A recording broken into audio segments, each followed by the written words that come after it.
High, আমি দিয়া। আজকে তোমাদের সাথে একটা রেসিপি শেয়ার করি, হোমমেড পিৎজা।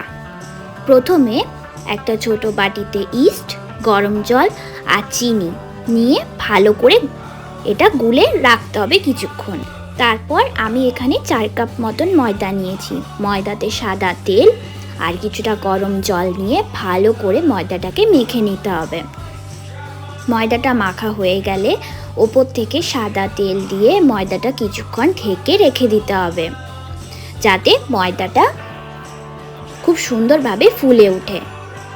আমি এখানে আমার মনের মতো সবজি নিয়ে নিয়েছি।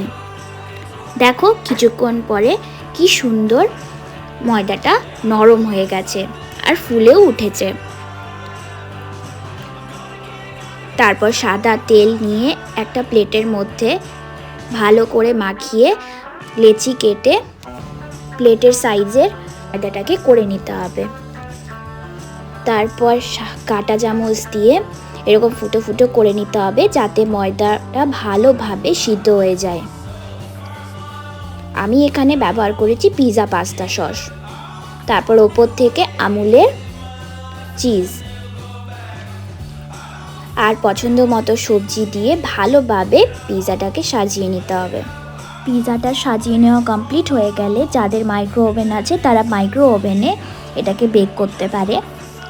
যেহেতু আমাদের মাইক্রো ওভেন নেই, তাই আমি ইন্ডাকশনের মধ্যে ফ্রাই প্যানে বালি দিয়ে একটা জালি দিয়ে ওপর থেকে প্লেটটাকে রেখে দিয়েছি এবং ঢাকনা দিয়ে মোটামুটি 8 ঘন্টার মতো রেখে দিলেই তৈরি হয়ে যাবে আমাদের হোমমেড পিৎজা।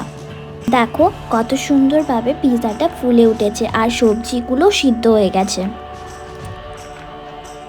তোমরা কমেন্টে জানিও কেমন লাগছে। এটা আমি শুকনো লঙ্কা গুঁড়ি করে নিয়েছিলাম।